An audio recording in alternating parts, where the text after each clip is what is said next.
المرسلين وقائد المجاهدين حبيبنا وشفينا وزخرنا ومولانا محمد بن الفاتح لما أغلق وعلى آله وأصحابه ومن دعا بدعوته إلى يوم الدين. اللهم صل وسلم على نور الأنوار وسير الأسرار وترياك الأغيار ومفتاح باب اليسار سيدنا ومولانا محمد المختار وآله الأطهار وأصحابه الأخيار عدد نعم الله وإفضاله. رب اشرح لي صدري ويسر لي أمري واحلل عقدة من لساني يفقه قولي. علم الإنسان ما لم يعلم سبحانك لا علم لنا إلا ما علمتنا إنك أنت العليم الحكيم ولا حول ولا قوة إلا بالله العلي العظيم. رب زدنا علما وارزقنا فهما برحمتك يا أرحم الراحمين. اللهم فقهنا في الدين وعلمنا التأويل الأمين يا رب العالمين. Amma ba'd. Saya muliakan Tuan Imam, Tuan Bilal, tuan-tuan pegawai Masjid Sri Sedayan, tuan-tuan guru, para asatizah, para masyayikh, tuan-tuan, ayah-ayah, abang-abang, adik-adik, anak-anak yang dirahmati Allah Subhanahu wa ta'ala. Marilah kita sama-sama merafakkan setinggi-tinggi kesyukuran kehadrat Allah Subhanahu wa ta'ala kerana diberi keizinan kepada kita, dilimpahkan dan dikurniakan rahmat, nikmat yang terbesar, itu kita masih lagi bernafas di atas muka bumi ini dan dapat kita menjalankan ketaatan kepada Allah Subhanahu wa ta'ala dengan sepenuh keikhlasan, semata-mata mengharapkan keridhaan Allah Subhanahu wa ta'ala. Dengan kita berhimpun dalam majlis ilmu di waktu yang mulia, di dalam masjid yang mulia ini, mudah-mudahan kita dikurniakan kemuliaan oleh Allah Subhanahu wa ta'ala. Ya, dalam hadis Nabi SAW menyebut waktu di antara maghrib dan isya itu adalah waktu yang hebat, yang afdal apabila diisi oleh seseorang dengan zikrullah, iaitu mengingati Allah. Sama ada dia berzikir, membaca Al-Quran, berselawat, atau majlis ilmu, tak lain tak bukan diberi keampunan pada orang itu dan para malaikat berdoa memohon keampunan untuk orang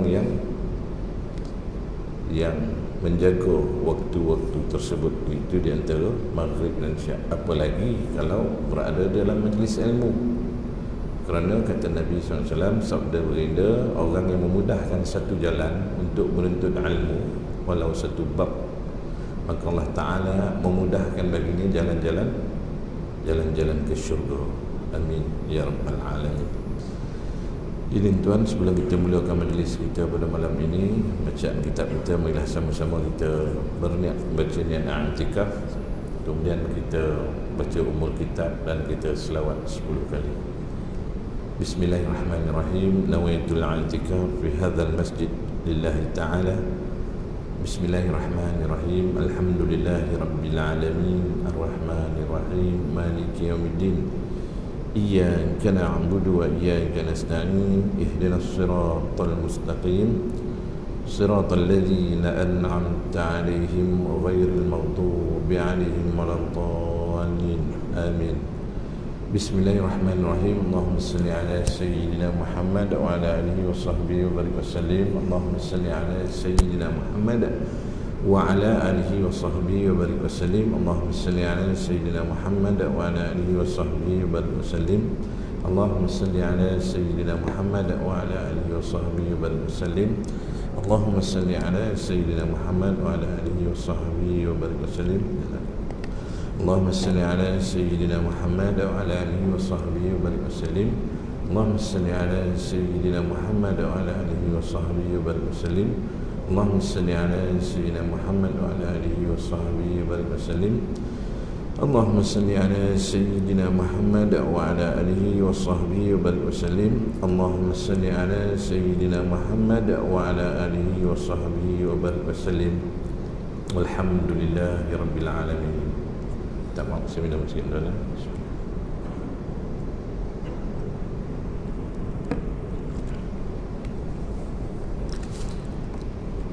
InsyaAllah tuan-tuan, kita yang ada kitab bolehlah ya merujuk kepada kitab kita Ihya Ulumuddin, ringkasan ataupun mutiara kitab karangan Imam Al-Ghazali. Ya, kitab ini kata para ulama, termasuk ulama-ulama sufi, mengatakan bahawa barang siapa yang nak mendalami ilmu hikmah, ilmu batin, ilmu tasawuf, ilmu hati, maka hendaklah ia bermula daripada kitab Ihya Ulumuddin. Kerana apa? Kalau diterus kepada kitab-kitab hakikat ya, karangan ulama-ulama sufi, contohnya Syekh Al-Imam Abdul Hasan Asy-Syadzili contoh ya, itu dalam kitab ini berkaitan dengan ilmu hakikat. Ringkasnya macam mana? Makna hakikat itu setiap yang berlaku di dalam alam ini. Alam ini meliputi langit dan bumi dan barang di antara keduanya. Semuanya adalah ketentuan Allah. Itu hakikat dia. Tetapi bagi orang yang tidak ada dasar, dia akan mengambil hakikat itu sebagai pegangan hujung. Maknanya kalau dia tak sembahyang, itu ketentuan Allah. Dia tak sembahyang, dia cakap Allah Ta'ala dah tentukan dia tak boleh sembahyang. Dia tak puasa, Allah Ta'ala telah menentukan dia tak puasa. Dia mencuri, menyamun, merompak, Allah Ta'ala dah tentukan dia menjadi seorang perompak. Itu pegangan dia. Hakikatnya begitu tuan, hakikatnya begitulah. Tetapi ada pilihan. Kita ahli sunnah wal jamaah, kita ada pilihan. Sama macam makan. Boleh kita cakap Allah Ta'ala dah tentukan aku mati ni lagi seminggu sebab tak makan? Tak boleh kan? 3 jam pun kita makan kari kambing tu, putih canai. Pandai kita cari kedai. Itu baru bila tak ada duit dia merempak lah. Mula minta orang tak dapat, mencuri dah. Mencuri itu di saat kelaparan. Ada khilaf ulama kan, dia ni nak kena had, kena hudud tak dia ni, nak potong tangan tak ni. Baru datang hukum syarak. Tapi ikhtiar untuk dia makan itu, dia boleh pilih untuk makan atau tidak mahu makan, untuk minum atau tidak mahu minum, untuk selamat atau tidak selamat. Pergi tidur, nampak lori, pergi tidur tengah jalan, apa ujungnya? Mati. Boleh tak dia cakap aku telah ditentukan mati? Tak, dia lari dah, nampak. Bolehlah dia memilih. Jadi fahaman yang mengatakan hakikat daripada Allah dengan menafikan pilihan atau ikhtiar itu adalah fahaman Jabariyah. Makna dia setiap yang berlaku itu digagahi dengan kehendak Allah, ditentukan. Sedangkan manusia itu diberi akal. Afala ta'qilun, apakah tidak berfikir? Afala tubsirun, apakah kau tidak melihat? Tubsirun dengan tunzirun ada beza kan? Adalah beza dia. Sebab tu dalam Quran, yang ahli Quran macam Tuan Imam Pamda dia tahu An-Nazar, Al-Basar, Ar-Ra'yu, ada perbezaan. Semua merujuk kepada penglihatan, pandangan. Tapi Ar-Ra'yu itu mungkin merujuk kepada mimpi. An-Nazar, pandangan mata. Al-Basir, basar, pandangan hati. Afala tubsirun, maksudnya kau melihat dengan mata, tidak masukkah ke dalam hatimu akan hakikat sesuatu. Ini yang diajar oleh Imam Al-Ghazali dalam kitab Ihya Ulumuddin. Maknanya engkau sembahyang, apa yang kau lihat dalam sembahyangmu? Adakah sekadar takbir dan salam lepas itu habis? Jadi kita sambung tuan-tuan pada muka surat 72 bab solat yang dibahaskan panjang tuan. Kita ambil sikit-sikit tuan ya. Kalau kita nak baca satu persatu mungkin ambil masa, dan saya percaya dan yakin tuan-tuan termasuk anak-anak semua faham sembahyang. Faham kan? Sembahyang itu ialah mendirikan sembahyang, bukan berdiri untuk sembahyang. Salah satu daripada rukun sembahyang berdiri tuan. Dulu masa saya sekolah berdiri togak, bukan berdiri togak, berdiri betul. Maknanya kalau orang tu dah bongkok, dia berdiri betul, dia dah nak bongkok, macam mana dia nak tegak? Ya. Baik, kita baca muka surat 72 yang bawah sekali. Maknanya pada hakikat solat, ya, setelah diketahui akan syarat sah, syarat wajib, ya, dah elok sempurna wuduknya, dulu kita dah baca. Solat itu dilakukan semata-mata kerana Allah SWT. Dilakukan kerana yang lain tak sah dan berdosa besar, syirik. Lakukan sebab isteri suruh sembahyang, tak boleh. Dilakukan sebab mak mentua ada rumah, tak boleh. Dilakukan semata-mata kerana Allah. Sebab tu orang yang melakukan ibadah kerana Allah, dia tidak akan letih, dia tak akan rasa letih. Ya, siapa tu? Itulah para sahabat. Bila Nabi mengajarkan para sahabat, dia duduk mana Rasulullah pergi, situ dia duduk. Sehingga Sayyidina Thauban dekat, ya Rasulullah, janganlah. Rasulullah ni rasa macam rimeh dah, kan? Kami ni Rasulullah sentiasa bersamamu kerana hari inilah waktu kami bersamamu ya Rasulullah. Mungkin kalau kami mati masuk syurga, tapi belum tentu dapat sekali denganmu ya Rasulullah. Izinkanlah di dunia ini kami sama dengan itu. Sahabat kita nampak ustaz kita lagi, ada majlis agama kita cabut, ada majlis ilmu kita lintang bukang kita lagi. Habislah kau nak duduk ada duduk depan nak bangkit membayar. Esel lah tu. Oh, tuan-tuan semua, okey, alhamdulillah. Habis bagi salam, belum sampai salam kedua bangun lagi. Istighfar tak sampai, berdoa tak sampai, apa yang nak dikejar? Lagi-lagi tertangkup kat tangga orang tadi pingsan. Tak ada mendoakanlah contoh. Yang kita nak lari cepet-cepet ni apa? Assalamualaikum warahmatullahi. Assalamualaikum warahmatullahi. Kan itu salam, salam itu kan sejahtera. Ucapan yang sejahtera. Apa salah takut apa? Assalamualaikum. Makna ruh itu tak ada. Kita baca hadis Nabi SAW. Baginda SAW bersabda, man lam tanhahu salatuhu 'anil fahsya'i wal munkari lam yazdad minallahi illa bu'ada. Bang, siapa yang solatnya tidak dapat mencegah dirinya daripada perbuatan buruk dan kemungkaran, maka orang itu tidaklah ditambahkan oleh Allah melainkan jauh dari kebenaran. Dia sembahyang, nombor ekor balik, dia sembahyang masih minum arak, dia sembahyang aurat tak tutup, dia sembahyang mengumpat mengaji, dia sembahyang sombong boleh tahan, dia sembahyang kodokut na'uzubillah, hari-hari di masjid singgit pun tak ada masuk dalam tabung. Dia masjid ni lagi kita kena bantu tuan, ya. Belanja kasar, aircon ni besar, lampu banyak. Bukan penyesalan buat masjid besar, belanja besar, bukan itu. Kita gegamai ni buat apa? Bawalah RM10, RM20, RM50, RM100, masuk dalam tabung. Bantu, tolong. Jangan kita cakap, oh masjid tu tak apa, duit banyak tu. Jangan. Sebab kita nak buat masjid tak mampu, kita masukkan duit, masukkan. Di mana-mana masjid surau kita pergi, apalagi kita berhenti semata-mata nak tampang terkencing, nak terkencing di masjid, buka air macam air terjun, habis terkencing, lega, masuk kereta cabut. Biadab nama tuan. Masjid bukan tempat terkencing, tempat berak. Masjid tempat semayang. Apa salah ambil wuduk, solat 2 rakaat. Tak nak solat, tak apa, ambil duit 100, masuk dalam tabung. Ini terkencing sikit, air buka macam bukan dalam sini dah, tapi adalah beberapa tempat kita tengok. Apa beza kita dengan kambing dengan lembu tu? Nampak air pergi minum, lepas tu cabut lagi, kan? Nah, itu adab masjid.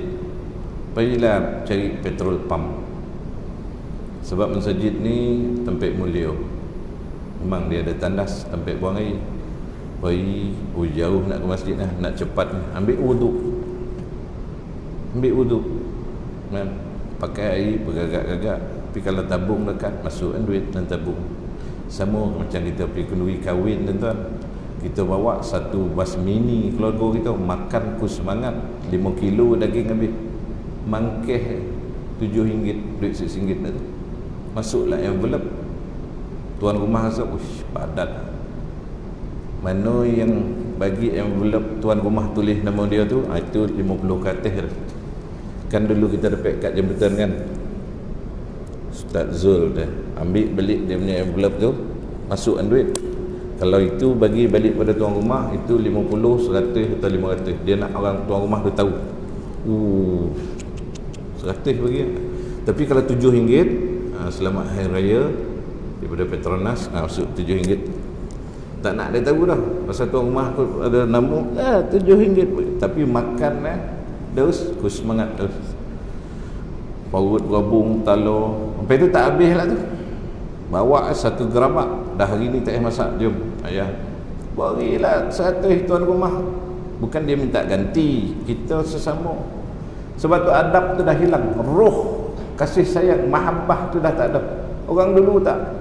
Orang dulu kalau pergi kenduri ni tuan, saya ingat masa saya kecil, mak saya buat banking bokor. Dalam tu dia taruh beras, dia taruh gula, dia taruh apalah yang boleh dia buh. Lepas tu ada tukang salin, ambil boreh, bawa guni-guni. Oh, kat tuan rumah. Tuan rumah pula ambil pulut, masuk kan. Kan patri noneh bawakan balik kan, ambil bokor. Ada tulis nama tu. Mila, Mina. Kadang bertukar. Nama lah ada yang sama Ani tu. Dia Ani tu dia pakai dawat pen biru, apa, cat biru, Ani cat merah dia ambil. Dah bertukar. Tapi dia kenal semua. Ini si Canu ni tukar balik. Sebab isi dalamnya sama, pulut. Jadi sembahyang yang tak mencegah daripada perbuatan buruk ni, maknanya roh tu tak ada. Dia sembahyang. Mana sembahyang? Malah sembahyang. Berajak, jom lah. Dah lalang tak ada benda nak buat. Dah alang-alang tak ada benda nak buat, baru sembahyang. Tak payah sembahyang enak. Tunggu lah mati. Tunggu orang sembahyang kan. Jangan tuan-tuan ya. Dah lalang tak ada kerja, jomlah pergi masjid. Masuk ada kerja kata nak pergi masjid. Dah tak ada kerja baru kau pergi masjid. Tunggu kau mati je. Orang bawa kau pergi masjid. Jangan risau. Nabi ditanya oleh sahabat, ya Rasulullah, si Polan ni malam dia sembahyang, siang dia mencuri. Nabi cakap, biarlah, biar suruh sembahyang. Sebab apa yang dibaca dalam solat itu akan menjadikan dia baik, dan solat dia akan menjaga dia. Jangan kita togah orang sembahyang, kau ni sembahyang tak tahu nak tu arat, kau berhentilah sembahyang. Betul-betul orang tu berhenti nanti. Orang nak suruh sembahyang, kita suruh berhenti. Jelaslah bahawa solat seorang yang leka dan lalai itu tidak mungkin dapat mencegah dirinya daripada kejahatan dan kemungkaran. Budak tuan-tuan, budak macam saya dulu tak sekolah biasa lah. Macam anak-anak ni dia mengaji agama, dia lain. Dia tak ada khusyuk lah, bergurau sembahyang, mencolek cucuk sana, cucuk sini, habis semua dicucuk. Ini kisah sembahyang. Jadi garang, orang dulu dia mengajar tu garang, tapi kita dah duduk belakang. Tu yang cerita ayah garang bila anak bergurau sembahyang, dihelak sembahyang ke depan. Itu jadi isu tu. Bawa anak kecil solat ke depan. Apa hukum kalau dia tu kono? Boleh kan ya. Ada yang cakap dia menanggung najis kalau tersolat, terpijak kaki dia, kita pun batal sembahyang. Kalau terpijak tiap ayam candu memang batal sembahyang. Budak tu pun najis, saya pun tapi taklah digalakkan, tapi tak ada pilihan. Atau dia datang lebih awal, kita datang bila nak kamat, dia datang 10 minit sebelum azan, yang kita humban dekat belakang. Jadi budak ni dibawa ayah duduk depan dah sembahyang belakang imam. Budak ni dia kalau dah dagil nakal semacam, dia sembahyang tak khusyuk sebab dia roh sembahyang tak ada kat dia. Dia pun tak faham apa yang dia buat. Ayah suruh sembahyang, dia sembahyang. Imam baru balik umrah. Kita ni kalau pergi Mekah tuan, selalu ke Mekah tu berkain. Ke Mekah ni tempat yang paling nyaman, pakai seluar katuk tu kulu gili, tak pakai sependa lah. Pasal apa? Kan nak buat umrah, kadang pakai kain blekat, kadang kain ihram tu pun jadi kulu gili. Dia dah selesai lama dah umrah, dah tahallul 5 kali dah. Dia pergi makan kari kambing bala dah. Jadi imam ni dah baru balik Mekah, dia terlupa nak pakai boxer gina sehari tu, pakai jubah. Bila rukuk Allahu Akbar, bila bangun terkopit dah jubah tu. Tahu tak tuan terkepit kan? Datang budak tadi botol sak ke dia tarik. Abah garang dia. Bula betul dia pandang dia dah takut dia masuk balik. Bayang ikut imam pun itu. Roman tuan kan, tergamang tu imam. Jadi kalau dirinya itu tak ada kepahaman, maka sembahyang itu tak dapat mencegah dia daripada kejahatan dan kemungkaran. Kita muhasabahlah kita. Sembahyang rajin. Jadi macam mana ni, ada beberapa perkara yang kita tak buat. Jadi sabda Nabi sallallahu alaihi wasallam, An-Nabi Hurairah qala qala Rasulullah sallallahu alaihi wasallam, kam min sha'imin laysa lahu min shiyamihi illa al-ju' wa kam min qa'imin laysa lahu min qiyamihi illa as-sahr. Artinya daripada Abu Hurairah berkata bahawa Rasulullah sallallahu alaihi wasallam bersabda, ramai orang yang berpuasa tetapi mereka tidak mendapat apa-apa melainkan lapar dan dahaga. Orang yang puasa pun kono. Orang yang puasa mengumpat, mencarut, memaki hamun, menyumpah nyeranah, mandang perkara maksiat, pergi tempat yang lalu, tak sembahyang. Ada orang puasa tak sembahyang, balik kepada sembahyang. Sebab apa? Sebab dia macam mana nak puasa, macam mana nak makan tak tahu. Rumah tak ada makanan, semua dalam peti ais. Nak makan kat mana? Kan makan kat luar kena tangkap. Jadi mau tak mau puasa. Sembahyang tak. Lepas sahur tidur. Subuh pun Nabi, Zuhur pun Nabi, Asar pun Nabi, Maghrib dia bangun. Maghrib dia makan, lepas tu dia duduk berbual isyak, masuk isyak. Habis isyak kawan ajak ngeteh, sampai tengah malam. Sahur pukul 1. Aku dah sahur dah, tidur balik. Itulah hidup lah. Semayang tidak. Pasal apa? Roh puasa dia tak ada. Sebab apa? Sebab dia tak semayang. Maka puasa dia hanyut, dapar dan dahaga saja. Dan ramai orang yang mendirikan solat tetapi dia tidak memperolehi apa-apa daripada solat itu melainkan penat lelah semata-mata. Semayang ni ponik entah. Ponik maksud dia bukan kita berkira kena semayang, tetapi semayang itu kata Nabi, kalau nampak kalau nampak jenazah lalu, Nabi cakap rehatlah engkau, dan direhatkan. Sahabat tanya, kenapa kau cakap macam tu ya Rasulullah? Sebab masa hidup kita ni lelah buat amal ibadah. Letih, tuan-tuan duduk ni letih ni tuan. Kau jap pinggang tangkap, kau jap lutut tangkap, kau jap tongkuk tangkap, kau jap belikat tarik.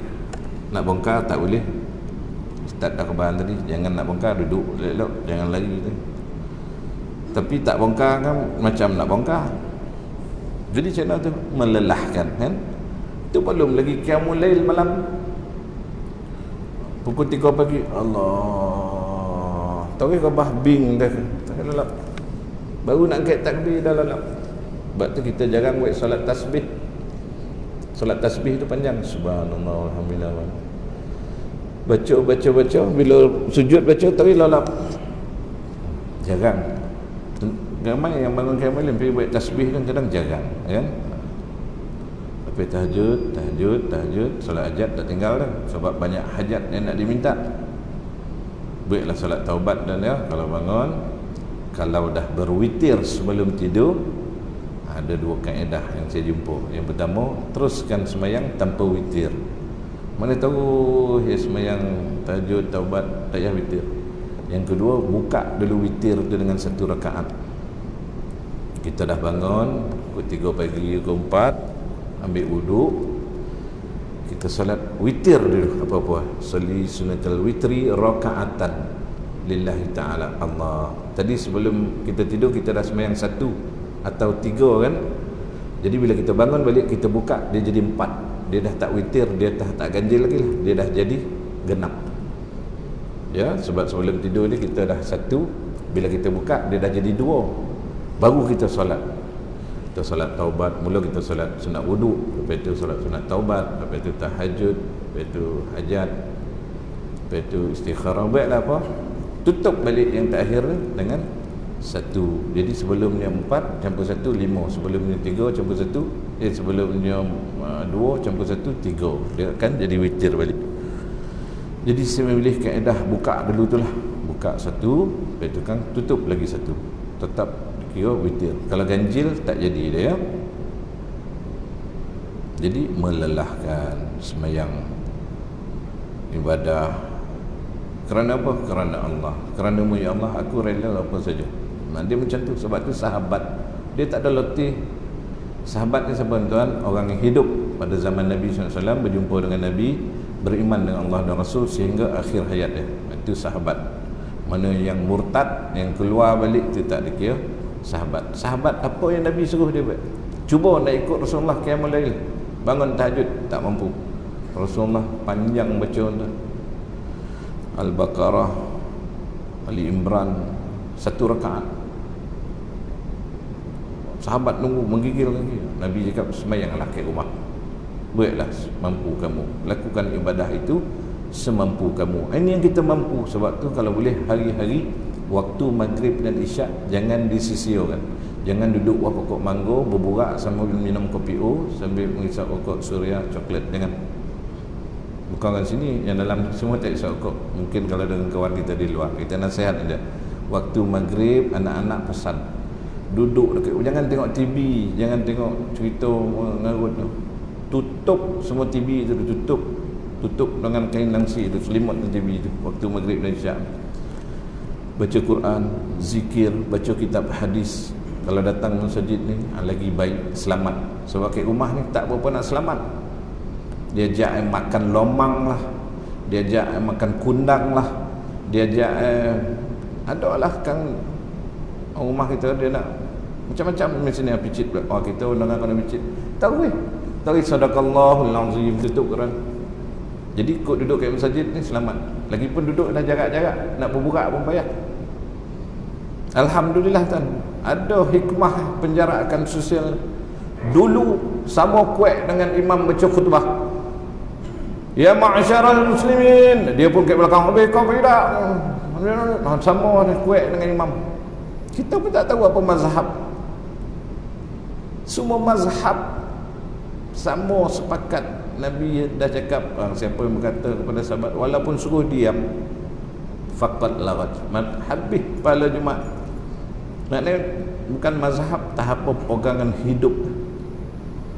Bila kita paling tengok, la ilaha illallah, lagi 3 hari nak meninggal dunia umur, tak faham, berbuih mulut Bilal Qasad. Janganlah bercakap, berburak, walaupun berkata diam sekalipun kepada sahabatmu, maka habislah, tak peduli dah. Jadi bila duduk jauh, payah sikit. Mungkin dia main WhatsApp lah, pergi tak nasi Arab lepas ni, boleh, jangan kaki kambing, alright, no problem. Tapi nak bercakap dah tak boleh. Jadi orang solat tidak beroleh apa-apa daripada solatnya, melainkan penat lelah semata-mata, letih, tak dapat, sebab dia pun tak tahu. Hadis di atas bermaksud bahawa ganjaran yang bakal diperolehi oleh orang yang lalai dan leka dalam solatnya, mereka tidak memperoleh apa-apa kecuali penat dan lelah semata-mata. Bila kita dah tahu, kita nak buat kan tuan? Jangan. Jadi nak buat macam mana? Al-qasad, ta'arad, ta'jid. Daripada rumah datang masjid untuk sembahyang, bukan untuk jumpa kawan, kang lepas tu nak pergi ngeteh, bukan, nak sembahyang. Sembahyang apa? Sembahyang maghrib, ta'arad. Ta'yin dia apa? Maghrib 3 rakaat mengikut imam, Allahu Akbar, sembahyang. Laisa lil 'abdi min salatihi illa ma aqala minha. Nabi cakap lagi, tidaklah seorang hamba itu diberi pahala dalam sembahyangnya melainkan apa-apa yang dihadiri oleh akalnya. Maknanya dia sembahyang tadi, dia tahu sembahyang maghrib 3 rakaat mengikut imam kerana Allah Ta'ala. Allahu Akbar, takbiratul ihram. Apa maksud takbiratul ihram? Takbir yang mengharamkan apa yang diharamkan, apa yang sebelumnya halal. Apa yang halal sebelum salat? Bercakap bila salat haram. Apa yang halal sebelum salat? Makan bila salat haram. Apa yang halal sebelum salat? Minum tengah sembahyang haram. Apa yang halal sebelum salat? Bergorak anggota badan dalam sembahyang 3 kali pergerakan besar, batal sembahyang. Itu maksud takbiratul ihram. Macam orang berihram umrah atau haji, maksudnya diharamkan ke atasnya apa yang sebelumnya halal. Kenapa? Itulah ketaatan, itulah syariat. Sebab itu dalam syurga, yang kau nak di dunia dulu, kau ambil benarlah. Kat dunia ni jangan buat. Boleh ikut ke tak boleh ikut? Jangan kau berzina. Dalam syurga nanti bidadarinya cantik. Uruban atsraban li ashabil yamin, kan? Apa dalam surah Waqiah disebut gadis perawan lawa cantik. Macam mana? Lu'lu'il maknun, seperti permata yang tersimpan indah. Masa dia tak ada akad nikah, tak ada, tak payah dah. Nah, ambil ni kamu punya. Tapi di dunia ni jangan kau buat. Tak ada ikatan, tak boleh. Jangan minum arak. Dalam syurga ada arak. Tapi arak dalam syurga la yusadda'un anha wa la yuzifun. Tidaklah mereka itu pening, tidaklah mabuk. Arak juga sungai, satu sungai kau menyolam bantai lah. Tapi kat dunia jangan buat. Nanti kalau kau taat, syurga ada. Lagi apa? Sutera tak boleh pakai. Nanti kat dalam syurga pakailah sutera tu. Kat dunia tak boleh pinggan mangkuk cawan omeh. Kat dalam syurga sok omeh. Kat dunia ni jangan makan banyak-banyak. Dalam syurga sok makan banyak lah. Tak ada terberak, tak ada terkencing, tak ada pitam, tak ada menggigil, tak ada Parkinson, tak ada apa. Bantai lah. Sahabat tanya, ya Rasulullah, burung ada? Burung ada. Burung sebesar unta, Nabi cakap. Boleh makan tak? Sahabat cakap, boleh. Kenapa tak boleh? Sebab tu nak menunjuk ketaatan. Kan lama nak hidup tuan, 70, 80, paling lama pun 99. Habislah 99 tahun lepas balik umur 15, maknanya 75 tahun. Kan dah lama lah. Untuk masa yang abadan abada. Wal akhiratu khairun wa abqa. Akhirat itu lebih baik dan lebih kekal. Kalau kat dunia hidup berapa tahun, dan mereka ada 99 tahun. Sekarang awak hidup dekat dalam syurga ni berapa tahun? Adalah lebih kurang 8,000 tahun. Mana lama? Lama sini lagi. Awak hidup sampai bila ni? Adakah 10,000 tahun saat mati? Tidak. Ditunjukkan seekor kambing kelabu kepada ahli syurga, ditanya ini apa? Itu kematian. Ditunjukkan kepada ahli neraka, ini apa? Itu kematian. Lalu malaikat menyembelih kambing itu. Lalu kematian telah pun disembelih. Dah masuk waktu kata 3 minit. 3 minit lagi masuk waktu. Kita bagi laluan. Sekarang capek masuk waktu tuan. Petanda-petanda dah nak mati kita ni. Kejap dah masuk waktu. Kejap dah Jumaat. Kejap dah Jumaat kan. Kita bagi laluan pada azan dan kita sambung sikit lagi insya-Allah ya.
Baik, dan kita sambung sikit lagi tuan ya. Bahagian B, penerangan makna batin yang menjadi keistimewaan solat. Makna solat ni ada makna batin yang kita kena tahu supaya solat kita itu boleh jadi khusyuk. Khusyuk itu maksud apa? Maksud dia tahu dia nak sembahyang. Itulah senang kisah. Khusyuk itu dia tahu dia nak sembahyang. Khusyuk nampak makan, maknanya dia tu dia tengah makan. Ada orang makan dia kepala kap tergigit lidah. Itu dia tak khusyuk makan. Dia kepala berlegar. Dia pun tak ingat apa dia makan. Bila ditanya, abang makan apa ni? Aduh, saya ambil lauk. Aduh, lauk apa? Dah lupa lah kak, tak kira lah. Tak tahu lah yang dia tengok tak ada lampingan, tak ada bekih langsung. Habis dia balun tapi dia dah lupa. Mana dia tak ingat lah tu. Dia tak sungguh-sungguh. Kalau dia ingat mesti telur ikan tadi, telur ikan parang tu ada 2, jantung pisang, lepas tu sikit tempe, lepas tu ikan masin tu kepala je. Dia mesti ingat sebab dia bersungguh-sungguh. Tapi kalau dia ambil kepala berlegar, bayar hutang, kau nak meeting, tanya orang tak baik dia jawab. Sebab sama, saya pun sama. Sebab tu cakap kak, selera mencacau, lauk sampai 8, baik akak kira sebelum saya lupa. Akak pun sebab sini, bawah ni ada ni kak. Pasal kita pun sama ya, tak ingat. Dah habis kan. Jadi bila pengertian batin itu dia tahu, itulah keistimewaan solat. Pengertian batin yang merupakan keistimewaan solat itu banyak, tapi tidak dapat disimpulkan tapi akan dapat disimpulkan dalam 6 kalimat, iaitu kehadiran al-hudur, ya, kehadiran hati, memahami, tafahum, mengagungkan, ta'zim, takut, al-khauf, mengharap, ar-raja, dan rasa malu, al-haya. Ada 6 perkara kata Imam Al-Ghazali, diperincikan untuk menjadikan sembahyang itu khusyuk. Yang pertama, kehadiran hati, bermaksud supaya hati itu dikosongkan dari segala sesuatu yang tidak ada hubungannya atau tidak ada sangkut paut dengan amalan yang sedang dikerjakan. Dia nak sembahyang, apalah nak ingat kereta pula, apalah ingat nak pergi sign agreement pula, apalah ingat nak pergi nyapu sampah, bakar sampah. Takhalli, kosongkan, wa tajalli, zahirkan, togak sifat besar Allah SWT depan kita. Baguslah faham. Allahu Akbar, maknanya terangkum semua, maknanya qasad ta'arad ta'yin, aku nak sembahyang, baca bismillahirrahmanirrahim, doa iftitah, baca doa iftitah, Allahu Akbar kabira. Ada orang cakap akbaru Ustaz, boleh, wasal lah, Allahu Akbaru kabira. Kita daripada kecil Allahu Akbar kabira, ada Ustaz cakap tak boleh dia kena baca wasal, Allahu Akbaru kabira, wasal lah, wasal tak apa, Allahu Akbaru kabira. Tapi yang baca akbar pun tak ada masalah, dia bukan isim, dia bukan apa nama fi'il amar, dia isim tafdil, akbar, atih wazan af'al, kan? Baca wajjahtu wajhiya lillazi fatara samawati wal ardi inna salati wa nusuki wa mahyaya wa mamati. Itu ikrar kita faham hidup dan matiku, ibadahku, rezekiku semua di tanganmu ya Allah. Baguslah boleh. Jadi nak faham, tak payah nak kena ni tuan. Maknanya dia dah tahu apa nak buat, tak payahlah Allah tak masuk lagi. Nak masuk ke mana? Ya kita dah tahu, kita berdiri nak sembahyang, Allahu Akbar, maknanya kita dah kosong. Bila dah kosong, senang nak masuk. Ni air ni dikosongkan betul, curah penuh ada balik. Kalau dia dah penuh, melempah-lempah. Sifat hati itu berbeza dengan jantung. Hati ni tuan, kalau kita bekerja, dia berhenti. Kita berhenti, dia berjalan. Bila kita berhenti, dia bekerja, hati ni. Tak percaya, walau kita tengah berlari, tengah buat kerja, dia tak ingat apa tu dah, kan? Tapi bila dia berhenti, dia datang. Sama macam sembahyang, masa ambil wuduk dia, kita khusyuk ambil wuduk, apa pun kita tak ingat. Bila dah Allahu Akbar, mana pergi jam? Aduh, jam dah tinggal tadi macam jalan dah, jam dah tinggal, kereta dah kunci lu. Dia dah berjalan dah. Pasal kita dah berhenti, kita dah berdiri. Nabi cakap, syaitan memang datang waktu tu untuk mengganggu sehingga kalian lupa bilangan rakaat. Dah 3 ke 4 ke 5 apa ni. Jadi makna takhalli, kosongkan. Kalau jantung pula berbeza. Jantung dia bekerja terus. Kita berjalan, dia berjalan. Kita berlari, dia berjalan. Kita tidur, dia berjalan. Dia berhenti, kita jalan. Kan ramai orang dengar dah tak ada. Bila dengar mati kok kejap tak ada lain dah, jantung dah. Belum ada kita dengar apa kena dia mati, kena kurap, tak ada. Apa kena mati, kaki seliu, tak ada. Kan petang malam elok kayu sekarang, ya, hari ni dah tak ada. Jantung lah tu, dia tu memang ada jantung, semua orang ada jantung. Makna istilah tu dah jadi familiar, kan. Kedua, mempunyai pengetahuan yang mantap. Tadi hudur, maknanya dah hadir hati nak menyembah Allah Ta'ala, semayang, kan. Tak ada benda yang lain, apa jadi baiklah. Tapi bukan sampai lupa diri, Allah tahu tak ingat, pembohong tu. Sebab Nabi ketika turun wahyu di Masjid Qiblatain, macam mana tuan, saya tak pandai pakai macam berdongong ni, kan. 2 rakaat menghadap Baitul Maqdis, 2 rakaat menghadap Baitullah. Rasulullah pusing jalan, sahabat pun ikut pusing. Tak ada Rasulullah seorang pusing, sahabat khusyuk. Apalah tak rukuk-rukuk ni, tak. Dan Sayyidina Abu Bakar jadi imam, Rasulullah sampai, sahabat bagi isyarat. Rasulullah sampai, Sayyidina Abu Bakar pergi ke belakang, Rasulullah naik jadi imam. Maknanya perasan samalah kalau kita nak menegur imam. Subhanallah, kalau imam tu tak terengah, macam mana lah dia nak ikut? Maknanya dia bukan begitu, tapi faham. Maknanya hudur itu menghadirkan diri dalam semayang. Mana kita tahu kita nak semayang, bukan kita kena paksa atau mereka ikut. Kedua, mempunyai pengetahuan yang mantap tentang makna ucapannya. Maknanya dia baca bismillah. Apa maksud bismillah? Bismillahirrahmanirrahim. Dengan nama Allah yang Maha Pemurah lagi Maha Mengasihan. Makna dia tu Allah Ta'ala ni pemurah. Sifat Allah Ta'ala tu mengasihan ni, kasihan ni lah aku ya Allah. Sebab tu tuan-tuan, ya, sunnahnya, sunnah kalau kita baca Quran, kita jumpa ayat azab, kita minta ya Allah jauhkanlah aku daripada azab ini. Kalau kita baca ayat nikmat, ya, surah Waqiah, Ashabul Yamin wa Ashabul Yamin fi sidrin mahdud wa talib, ya Allah kurniakanlah kepada aku nikmat. Itu sunnah. Sebab tu orang yang faham baca Quran, bila tengok ayat azab tu dia menangis, dia berdoa, ya Allah jauhkanlah. Innallaha ghafurur rahim, dalam Quran sebut berhenti, ya Allah aku tahu pengampunanmu lebih besar dari kemurkaanmu, dan dosaku ini tak mungkin lebih besar daripada pengampunanmu. Ampunkanlah aku ya Allah. Itu baca Quran.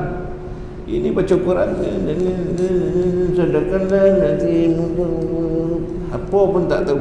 Bukan nak mengejek tuan-tuan, kita improve lah sikit. Tak faham, buka yang ada terjemah. Ni tak. Sebab apa tu? Sebab marin tak apa nak ingat. Tapi syukurlah di akhir usia dia ingat nak mengaji, walaupun tak betul. Gigi dah tak ada. Gairil magdubi alaihim waladdallin. Bolehlah ada juga usaha pada usia 88 tahun untuk mengaji, daripada langsung tak ingat mengambur pulu. Tapi kalau nyanyi rumah orang kahwin, dia nombor 1 bagi mic ni. Apa lagu nak, semua dia tahu. Kan orang sini mungkin di tempat lain. Jadi faham makna dia baca. Sebab tu sahabat doa iftitah baca bila rukuk subhana rabbiyal azim. Nabi baca selepas daripada tasbih, rukuk dan sujud, Nabi baca subuhun qudus rabbul malaikat war.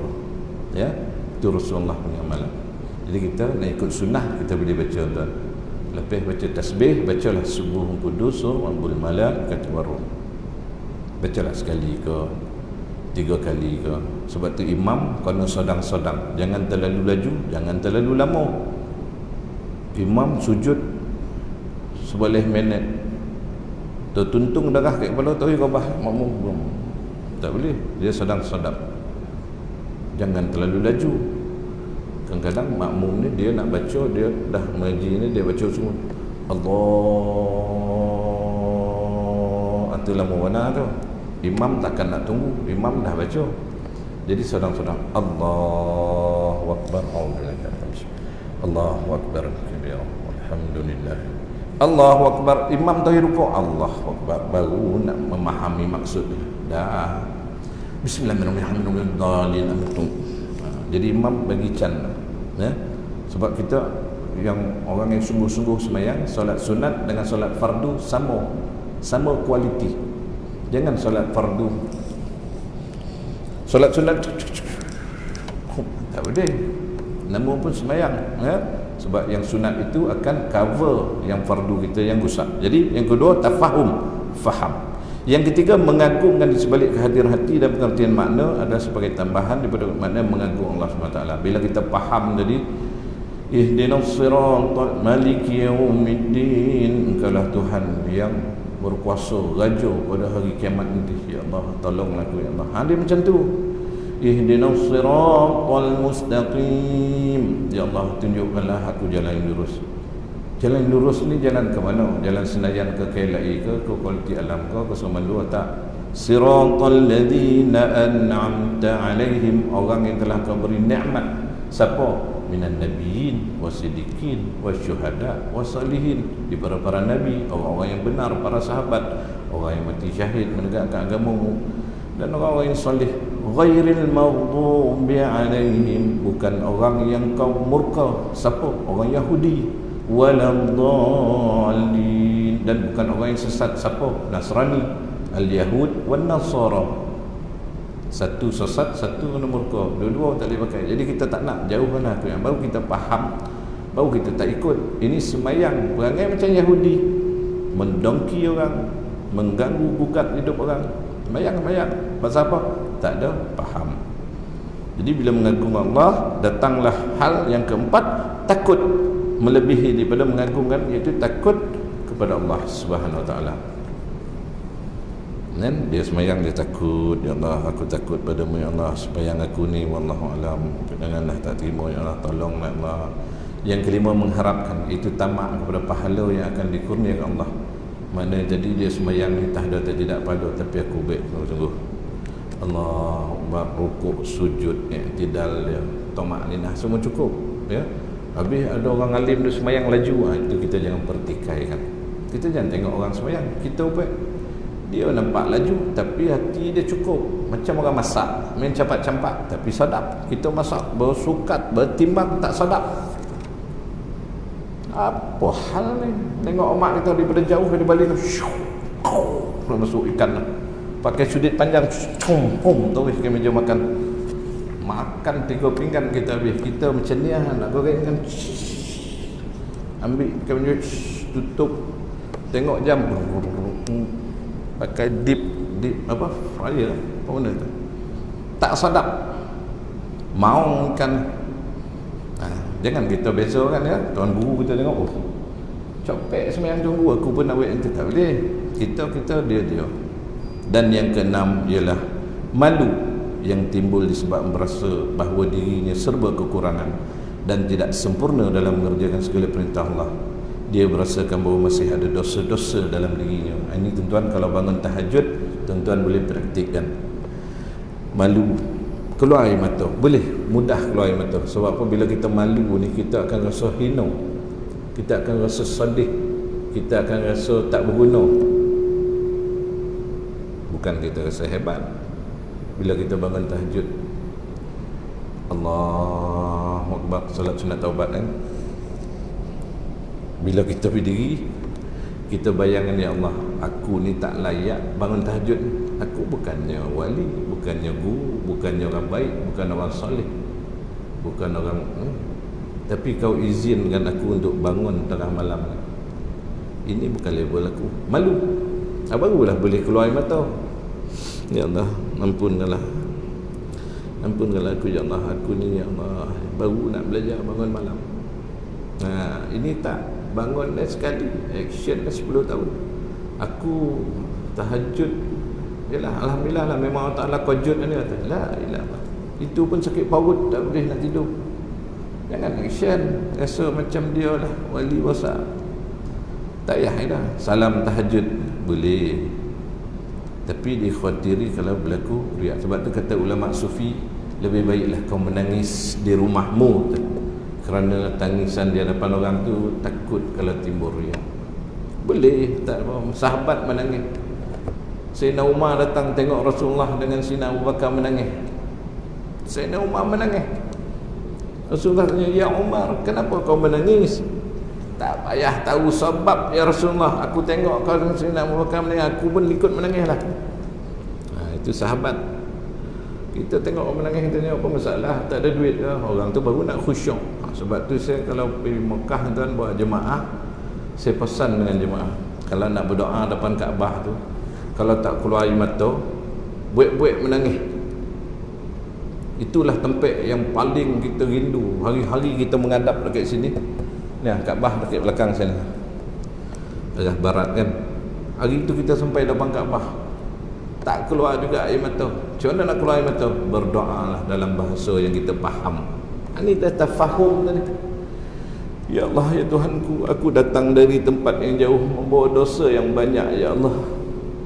Segala maksiat aku dah buat, ya Allah. Aku tidak layak untuk menempuh tanah haram ni, ya Allah. Tanah yang kau muliakan, yang kau kurniakan para anbiya, Nabi Ibrahim dan keturunannya kepada Rasulullah dan semua orang salih, para sahabat.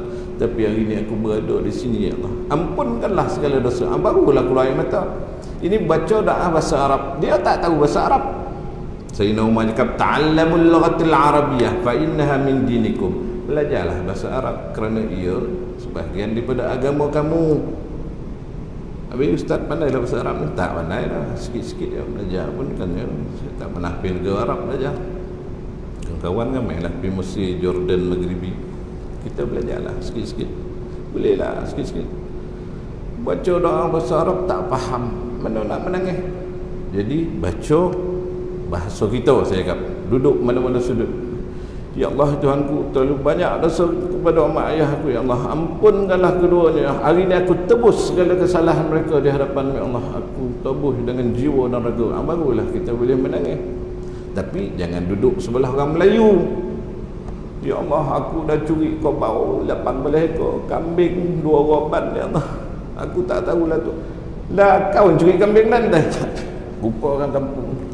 Jangan duduk sebelah orang Afrika ke Nigeria. Dia pun berdoa, kita tak faham apa dia cakap. Ya Allah, hablakal jumul qalb. Ya Allah, dia tu ya Allah, kita faham. Dia tak faham kita tak faham dia. Dua-dua menangis. Ini duduk. Betul kan, ada satu mutawib adik angkat, dia buat orang besar di negara kita lah, pemimpin. Dia baca doa, Rabbana atina fid dunya hasanah wa Allahumma ighfir lana dzunub. Elok. Orang lain ada yang dah sedih, dia tukar, ya Allah, ya Tuhan kami, di hadapan Baitullah-Mu yang mulia ini kami bertawaf, ya Allah, dengan dosa yang banyak, ya Allah. Dongan menangis dah. Baru dia faham. Rupa tadi dia tak faham. Dia ingat baca syair Arab. Ada tuan-tuan yang baca syair Arab. Dulu masa saya sekolah pernah hafal syair. Bila balik suruh baca doa. Budak sekolah agama baca syair Arab. Wa qad tadi wa tayra fi wuknatiha bi munjaradin qaidi awabidi haikal bikarin farin mukbilin mudbirin mangkajul mudis. Amin. Wih, handa betul lah. Padahal cerita kuda naik bukit, turun bukit, laju macam batu yang menggolek. Dia berlari pada waktu pagi sedangkan burung masih di dalam sarangnya. Kesian Datuk dah meninggal semua. Tapi dia mengaminkan tuan-tuan dengan penuh khusyuk dan tawaduk. Malaikat bagi dia pahala. Kita yang pembohong ni berdosa. Taubat juga. Ya, wallahu alam. Saya rasa cukup sekadar itu tuan-tuan. Sembahyang mustahak tuan ya. Sembahyang tiang agama kalau dalam tubuh badan diibarat seperti kepala. Orang yang tak menjaga sembahyang ni, dia tak jaga kepala. Kejap. Macam mana nak jalan betul? Kepala menang atas, kejap terlanggar, kejap masuk lubang. Jaga sembahyang. Kemudian solat sunat rawatib jaga ya. Solat nafilah, sembahyang sunat jaga. Rawatib, ba'diyah, qabliyah, 2 boleh rakaat kalau boleh kita jaga. 2 sebelum subuh, 2 sebelum zuhur, 2 selepas zuhur, 2 sebelum asar, 2 selepas maghrib, 2 selepas isyak. Tetapi Nabi cakap orang yang menjaga 4 rakaat sebelum zuhur dan 4 rakaat selepas zuhur.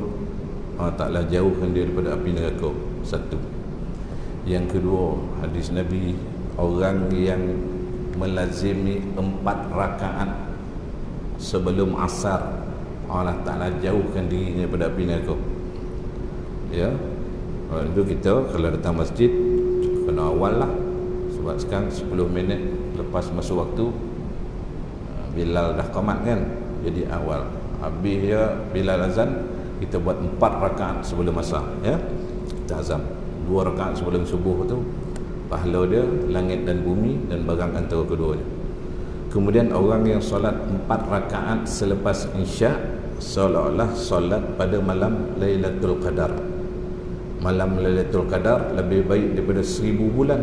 1000 bulan 83 tahun lebih. Orang yang buat isyak selepas isyak 4 rakaat, seolah-olah dia telah solat selama 83 tahun lebih. Jadi kita jaga solat sunat dan, ya, jangan nak mengambu pergi makan kaki kambing. Kaki kambing boleh makan, lepas solat sunat 4 rakaat. Buatlah witir 1 rakaat sebelum tidur. Nabi punya sunnah sebelum tidur witir sekurang-kurang 1 sehingga sebelah rakaat. Tak payah nak buat 3, 1 rakaat buat dulu tuan. Kang bangun tahajud, buka 1, lepas tu tutup balik 1, jadi 3 juga. Sebab apa lah lepas isyak lah, sebelum tidur lah isyak tu. Sebab kita dah balik rumah kan, kita dah kena kopi O, dah buka baju, tak ada kita nak semayang kita dah, ambil wuduk pun kita malas. Sedangkan sunnah berwuduk sebelum tidur. Kita tak, aduh, kita pergi tungkal, kita pergi habis. Jadi lepas semayang isyak kat masjid tu, buatlah witir 4 rakaat, ya, selepas isyak dan 1 witir. Kita jaga kan sunat apa rawatib ni, ya. 2 rakaat sebelum subuh, 4 sebelum zuhur, 4 lepas zuhur. Kalau semayang Jumaat pun kata ulama fiqh kira zuhur juga 4 rakaat juga, ya. Selepas 4 rakaat sebelum asar ni jaga. Kita nak mengelakkan daripada masuk neraka ni, nak minta syurga malu. Jadi mintalah jauh daripada neraka. Kalau tak masuk neraka, mana nak pergi? Masuklah syurga. Dia dua, neraka, syurga, neraka. Jadi kita buatlah amalan-amalan jauhkan kita daripada api neraka. Kalau zikir dia pula, la ilaha illallah 70,000, qul huwallah 100,000, 1 set. La ilaha illallah. Hari ni 2,000, 6, 8, 10, 70,000 cukup. Mudah-mudahan benteng kita daripada api neraka. Tapi jangan dah buat 70,000 lepas itu tak semayang. Itu salah. Kita ni biarlah faham tu betul. Ini standby, semayang tu kena buat. Itu hutang kita. Yang kita punya pengorbanan semayang sunat. Semayang wajib tak ada pengorbanan tuan. Kalau tak buat memang terkorban. Memang kita kena baduk. Yang pengorbanan semayang sunat. Allah. Semayang sunat rawatib, sunat tahajud, sunat duha. Kalau kita terlangsung tahajud, malam kita letih benar tak bangun, buat duha 12 rakaat. Itu sunnah Nabi, ya. Rasulullah kalau tak bangun tahajud, terlelap ke apa, Rasulullah akan buat duha 12 rakaat. Tapi kalau tuan bangun tahajud, buat 12 rakaat, ni acap, malaikat kata ini ahli ibadah. Duha 2 rakaat seolah-olah telah bersedekah 360 anggota badan. Dibuat 4 rakaat, dikeluarkan daripada orang yang ghaflah, orang yang lupa. Kalau dibuat 6 rakaat, dicatatkan orang itu sebagai ahli ibadah. Kalau dibuat 12 rakaat duha, ada rumah dalam syurga. Kita nak beli rumah sini mahal berjuta. Buat duha 12 rakaat, Allah Ta'ala siapkan 1 dalam syurga. Besok buat lagi 2, 3, 1,800 banglo. Mana nak duduk? Duduklah. Dalam syurga dia tak ada masa yang barakah. Duduklah mana nak duduk. Wallahu a'lam bishawab. Saya minta ampun dan maaf salah dan silap yang baik kepada Allah SWT, yang salah dan silap daripada kealpaan dan kelalaian diri saya sendiri. Tidak ada niatnya untuk menyinggung hati mana-mana pihak, sekadar peringatan untuk diri sendiri dan kita semua. Cuma satu lah, kalau ada nak dibetul, ditambah atau yang kurang jelas, kita buka 2-3 minit. Kalau tak ada, kita berhenti. Ada ke tuan-tuan? Tak ada kan? Alhamdulillah, kerana tidak menyoal. Kalau tuan-tuan soal pun saya tak boleh nak jawab kan? Sebab soalan tuan-tuan kadang memang memang tak pilih nak jawab kan? Jadi terima kasih atas soal. Wallahu a'lamu bissawab. Kita tutup dengan doa. Auzubillahi minasyaitonirrajim. Bismillahirrahmanirrahim. Alhamdulillahirabbil alamin wa bihi nasta'in. Wassalatu wassalamu ala rasulil amin wa ala alihi wa sahbihi rasulillahi ajma'in. Allahumma rabbana ighfir lana dhunubana wa liwalidayna warhamhuma kama rabbayana shighara, lil muslimina wal muslimat, al mu'minina wal mu'minat, al ahya'i minhum wal amwat bi rahmatika ya arhamar rahimin. Allahumma la mani'a lima a'taita wa la mu'tiya lima mana'ta wa la radda lima qadaita wa la yanfa'u dzal jalali minkal jada. Allahumma a'inna ala dzikrika wa syukrika wa husni ibadatik. Rabbana atina min ladunka rahmatan wa hayyi lana min amrina rashada. Rabbana atina fid dunya hasanah wa fil akhirati hasanah wa qina adzabannar wa qina adzabannar wa qina adzabannar. Wa sallallahu ala sayyidina wa maulana Muhammadin nabiyil ummi wa ala alihi wa sahbihi wa baraka wasallam. Subhana rabbika rabbil izzati amma yasifun. Salamun ala al mursalin walhamdulillahi rabbil alamin. Taqabbalallahu minkum. Assalamualaikum warahmatullahi wabarakatuh.